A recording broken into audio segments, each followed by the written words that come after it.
আসসালামু আলাইকুম রহমতুল্লাহ বরকাতুহ। আজকে আপনারা আমার থেকে জেনে নেন হিজবুত তাওহীদের সকল গোপন ফাঁস করে দিচ্ছি। যত রকমের গোপন মিশন এবং ভীষণ, ওরা কি চায়, ওদের নীতি কিসের উপর ভিত্তি করে ওরা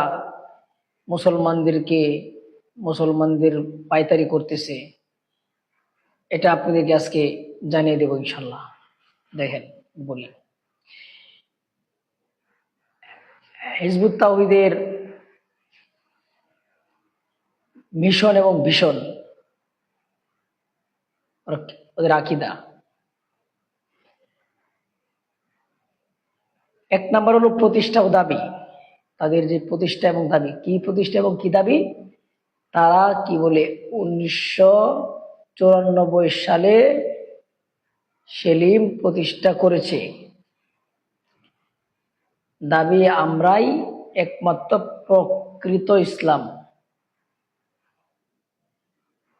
90, 94, 95 তাদের একমাত্র তারাই, তাদেরটা ইসলাম, বাকি যারা আছে ওনাদেরটা ইসলাম না।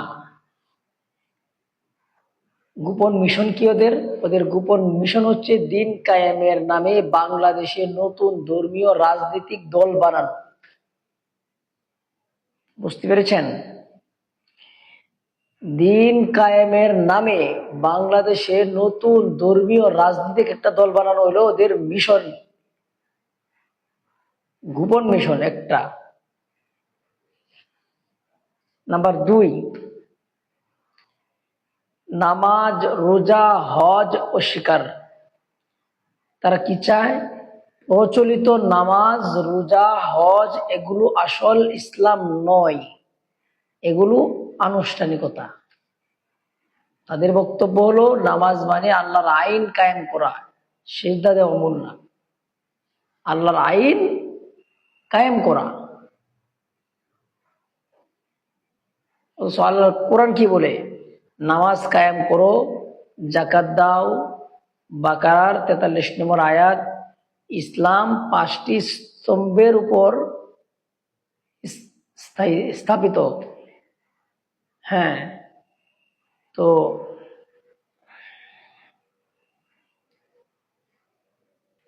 3 নাম্বার, পর্দা ও নারী পুরুষ ফ্রি মিক্সিং। তারা কি চায়? তারা বলে পর্দা ফরজ না, নারী পুরুষ একসাথে কাজ, খাওয়া, মিটিং, নামাজ, রোজা, চলাফেরা যা আছে সব করতে পারবে, কোনো সমস্যা নাই, কোনো পর্দা নেই। ওদের গোপন মিশন কি? নারীদের দিয়ে দাওয়াত করানো, ছবি ভিডিওতে নারীদের সামনে আনা, নারীদের ছবি সামনে এনে এনে নারীদেরকে দিয়ে দাওয়াতের মেহনতের কাজ করানো, পত্রিকা বিক্রি করানো, রাস্তা রাস্তায়, হ্যাঁ, ওদেরকে দিয়ে কাজ করানো। ওদের হলো এই একটা মিশন, গোপন মিশন। নাম্বার 4, জিহাদের নামে নতুন সংজ্ঞা, জিহাদের নতুন একটা সংজ্ঞা। তারা বলে অস্ত্র দিয়ে জিহাদ লাগবে না, সেলফি পোস্টার মানুষকে বোঝানোই জিহাদ। গোপন মিশন কি? সরকার আলেমদের বিরুদ্ধে জনমত তৈরি করা, সরকার আলেমদের বিরুদ্ধে জনমত একটা তৈরি করা, বিরুদ্ধে জনমত তৈরি করা। কথা বুঝতে পারছেন? নাম্বার 5, আলেম ও ওলামা বিদ্বেষ। তারা কি চায়? বলে সব আলেম ভণ্ড, সব আলেম হারামখোর, সব আলেম হলো ইসলাম ঠিক নাই। মাদ্রাসা মসজিদে শিরিক ও বিদআত চলে, মাদ্রাসা মসজিদে শিরিক বিদআত চলে তার বক্তব্য।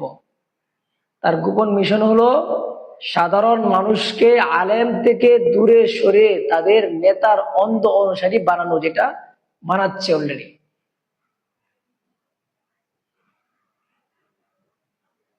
অথচ আলেমরাই নবীদের উত্তরসূরি। আমি কিছু আয়াত এবং কিছু হাদিসের প্রশ্ন করব, হাদিস প্রশ্ন করব সেলিমকে। অবশ্যই সেলিম আমাকে এই জবাবগুলো দিতে হবে। 6 নাম্বার, তারা কি চায়? ইসলামের 5 রুকুন পরিবর্তন চায়।